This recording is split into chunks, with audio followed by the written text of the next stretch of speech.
Guys, अगर आप चाहते हैं मेरा वीडियो सबसे पहले तो चैनल को सब्सक्राइब करें और बेल आइकन को प्रेस करें। अस्सलाम वालेकुम, मैं हूं सैयद फैज़ान अहमद।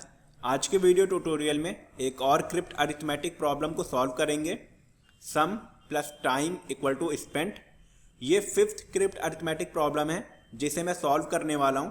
तो बाकी की वीडियोस अगर आपने अभी तक नहीं देखे हैं तो उन वीडियोस को देख लीजिए ताकि आपको क्रिप्ट अरिथमेटिक प्रॉब्लम को और अच्छे से सॉल्व करना आ जाए। तो चलिए वीडियो स्टार्ट करते हैं, लेकिन उससे पहले अगर आपने अभी तक चैनल को सब्सक्राइब नहीं किया है तो चैनल को सब्सक्राइब कर दें और साथ ही साथ बेल आइकन प्रेस कर दें। तो गाइज, इस प्रॉब्लम को सॉल्व करने से पहले कुछ रूल्स हैं, चलिए उन रूल्स को देख लेते हैं। तो फर्स्ट रूल है digit ranges from 0 to 9 only.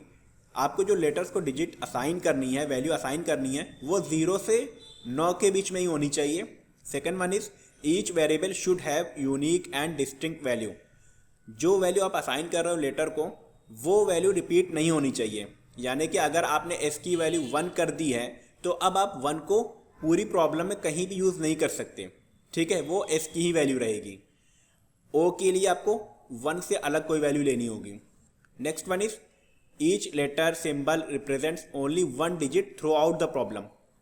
इसी तरह से अगर आपने किसी लेटर को 1 असाइन कर दिया है, सपोज एस को 1 असाइन कर दिया है, तो अब जहाँ कहीं भी एस होगा उस पूरी प्रॉब्लम में उसकी वैल्यू अपने आप 1 हो जाएगी। अब उसकी वैल्यू चेंज नहीं हो सकती, ठीक है। Next one is there must be only 1 solution to the problem. ये बहुत इंपॉर्टेंट पॉइंट है। काफ़ी सारे लोग कहते हैं कि इसे और भी तरीके से सॉल्व किया जा सकता है या इसके और भी सॉल्यूशन हो सकते हैं, लेकिन ऐसा नहीं है। इसका सिर्फ और सिर्फ एक सॉल्यूशन ही होगा। क्लियर है। Next one is numbers must not begin with 0। Number की स्टार्टिंग 0 से नहीं होनी चाहिए और ना हो सकती है। यानी कि सम की बात करें तो एस की वैल्यू 0 नहीं हो सकती, टाइम की बात करें तो टी की वैल्यू 0 नहीं हो सकती, स्पेंट की बात करें तो एस की वैल्यू 0 नहीं हो सकती, ठीक है। Next one is after replacing letters bye there digits the resulting arithmetic operations must be correct. जब आपने वैल्यू असाइन कर दी, सभी लेटर्स को वैल्यू असाइन कर दी गई न्यूमेरिकल वैल्यूज़, तो अब उसके बाद जो रिजल्टिंग अरिथमेटिक ऑपरेशन है वो भी करेक्ट होना चाहिए। यानी कि अगर एडिशन किया है तो एडिशन में सम मिलना चाहिए, जो डिजिट्स हैं उनको ऐड करने पर वो वैल्यू आनी चाहिए जो वैल्यू आपकी आ रही है। इसी तरह से सब्ट्रैक्शन पे भी यही होना चाहिए और मल्टीप्लिकेशन पे भी यही होना चाहिए, ठीक है। तो ये रूल्स थे क्रिप्ट अरिथमेटिक प्रॉब्लम को सॉल्व करने के लिए, जो बहुत ही इंपॉर्टेंट हैं। चलिए अब प्रॉब्लम पर आते हैं। तो ये आप देख सकते हो, यहाँ पे एक कैरी जनरेट हो रहा होगा C1, इसी तरह से यहाँ पे जनरेट हो रहा होगा C2 और इसी तरह से यहाँ पे C3 और ये लास्ट वन C4। यानी कि E प्लस E को ऐड करने पर T मिल रहा होगा और T के साथ साथ एक कैरी जनरेट हो रहा होगा, है ना। अब इस C1 की वैल्यू हमारी 0 और 1 के बीच में होगी, इसी तरह से C2 की वैल्यू भी 0 1 के बीच में होगी और इसकी भी वैल्यू 0 1 के बीच में होगी और इसकी भी वैल्यू 0 और 1 के बीच में होगी। क्यों?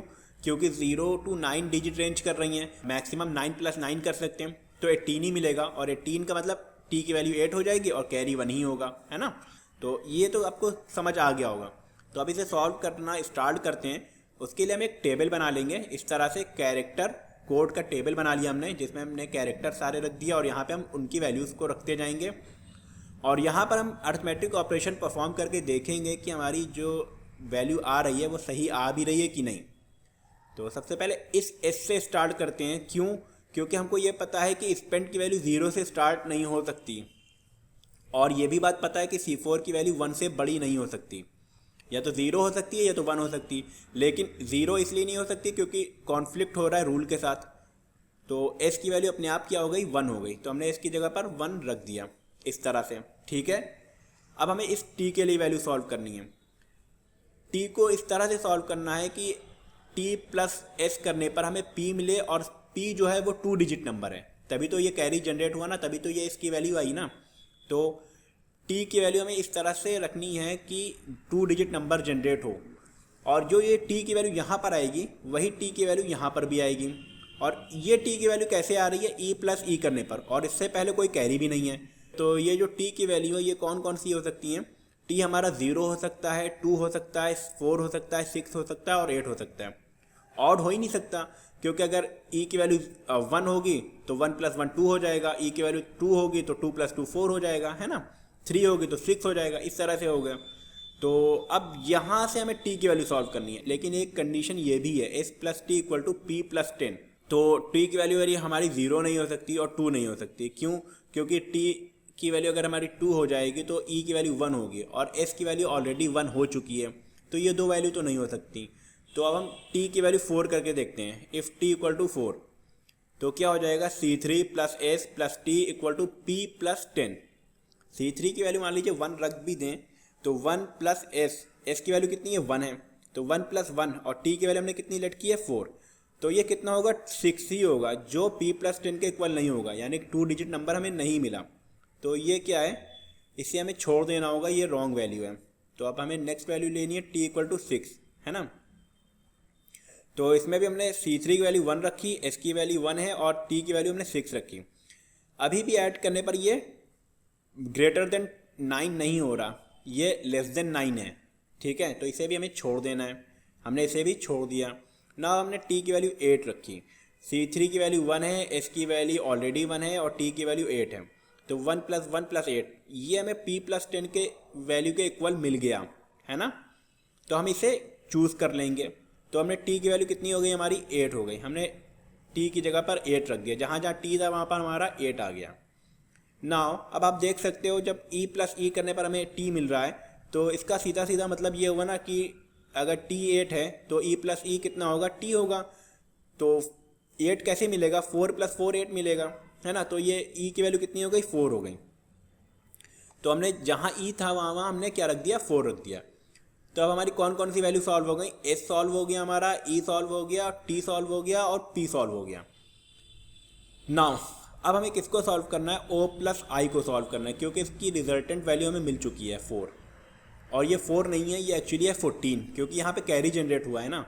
तो 14 कैसे आ सकता है, तो c2 + o + i = e, और e की वैल्यू कितनी है, 14। तो 14 कैसे आ सकता है, 14 दो तरह से आ सकता है, 9 + 5 हो सकता है और 7 + 6 + 1। लेकिन हम ये वैल्यू नहीं ले सकते। क्यों नहीं ले सकते, हमें सिर्फ यही वैल्यू मिलेगी। अब आप पूछेंगे कि मैंने ये कैसे बता दिया, तो आप भी बता ले जाओगे। अगर आप खूब ज़्यादा प्रैक्टिस करोगे क्रिप्ट अरिथमेटिक प्रॉब्लम को सॉल्व करने की, तो आप देख के बता दोगे कि ये वैल्यू नहीं आ सकती। अब इसका रीज़न क्या है, चलिए मैं रीज़न बता देता हूँ आपको। c2 + o + i = e। तो अब मैंने 7 और 6 वैल्यू चूज़ कर ली, तो ये तो 14 तो बन रहा है, ठीक है। तो अब मैंने यहाँ पे वैल्यू रख दी। अब देखो यहाँ पे भी एक कैरी जनरेट हो रहा है ना, तभी तो ये c2 की वैल्यू भी तो 1 हो रही है ना। तो यानी c2 की वैल्यू 1 तब होगी जब n जो हो वो 2 डिजिट नंबर हो, यानी कि 9 से बड़ा हो। और जब n 9 से बड़ा हो तो m को 4 से बड़ा होना पड़ेगा, क्योंकि 5 से ही स्टार्ट होगा ना, 5 + 5 10, तभी तो 2 डिजिट नंबर बनेगा। तो m अगर > 4 है तो m की वैल्यू क्या क्या हो सकती है, 5 हो सकती है, 6 7 8 9। 5 अगर सपोज रख देते हैं, हमने 5 रख दी, तो 5 + 5 10, यानी कि n की वैल्यू कितनी हो गई, 0। और n की वैल्यू 0 हो नहीं सकती, क्योंकि p की वैल्यू ऑलरेडी 0 है, तो ये वैल्यू कैंसिल हो गई, यानी हम इसको नहीं ले सकते। 6 हम ऐसे ही नहीं ले सकते, क्योंकि हमने i की वैल्यू लेट की हुई है, ये भी हट गया। 7 नहीं ले सकते क्योंकि o की वैल्यू ली हुई है, ये भी हट गया।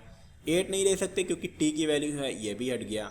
9 भी नहीं ले सकते। क्यों नहीं ले सकते, क्योंकि 9 + 9 करेंगे तो 18 मिलेगा, और 18 का मतलब 8 + 10, और 8 ऑलरेडी हमारी t की वैल्यू है, जो हम n की वैल्यू नहीं ले सकते, है ना, रूल है ये। तो ये रूल के साथ कॉन्फ्लिक्ट हो रहा है, तो हमें 9 को भी छोड़ना पड़ेगा। तो जब ये सारी वैल्यूज़ हम m के लिए ले ही नहीं सकते, तो ये कंडीशन हमारी सेटिस्फाई नहीं होगी, यानी कि इसकी वैल्यू हमें मिलेगी ही नहीं। जब इसकी वैल्यू नहीं मिलेगी तो हमें बैक ट्रैक करना पड़ेगा। तो अब हमें बैक ट्रैक करके कहाँ पहुँचना होगा, जहाँ पे हमने 14 की वैल्यू को चूज़ किया था, यहाँ पर। तो हमने इस वैल्यू को छोड़ दिया, 9 + 5 की वैल्यू को हमने ले लिया, तो 9 + 5 14 मिल गया, ठीक है। अब हमें किसके लिए सॉल्व करना है, m + m के लिए। तो ये क्या लिखेंगे हम, c1 + m + m = n। और हमें ये भी बात पता है कि c1 की वैल्यू 0 है, और हमें ये भी पता है कि n की वैल्यू हमारी <9 है। क्यों, क्योंकि c2 की वैल्यू जो जनरेट हुई थी वो 0 जनरेट हुई थी, यहाँ पे हमें c2 0 मिला था, तभी तो 9 + 5 14 आया था। तो जब n की वैल्यू <9 है तो m की वैल्यू क्या होगी, इक्वल टू और <4 होगी। तो कौन कौन सी वैल्यू m की होगी, 1 2 3 4, 1 हम ले नहीं सकते, एस की वैल्यू है, 4 भी नहीं ले सकते क्योंकि ई की वैल्यू है। तो एम के कॉम्बिनेशन कौन कौन से बच्चे, 2 और 3।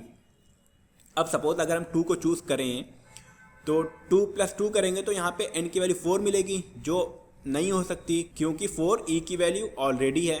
तो अब हमें इस 3 को चूज़ करना होगा, है ना। तो 2 हमारा कैंसिल हो गया और हमें इस 3 को चूज़ करना है। तो जब इस 3 को चूज़ करेंगे तो 3 + 3 = 6। अब हम एक बार इसको ऐड करके देख लेते हैं सारी वैल्यूज़ को। 4 + 4 8, 3 + 3 6, 9 + 5 14, कैरी 1, 1 + 1 2 + 8 10 का 0 और ये last digit as it is उतर आती है। तो ये 1 आ गया। तो ये 10468 ये स्पेंड की वैल्यू हो गई, 1934 ये सम की वैल्यू हो गई और 8534 ये टाइम की वैल्यू हो गई। और ये सारी की सारी वैल्यूज हमारी सॉल्व हो गई। So guys hope you enjoy the video अच्छा लगा हो तो लाइक करें, कमेंट करें, शेयर करें, चैनल को सब्सक्राइब करें और साथ ही साथ बेल आइकन प्रेस कर दें। और अगर आपके पास कोई भी क्रिप्ट अरिथमेटिक प्रॉब्लम है जो आप सॉल्व नहीं कर पा रहे हो तो वो आप मेरे को कमेंट कर सकते हो, मैं उसका सॉल्यूशन आपको ज़रूर दे दूँगा। Thank you.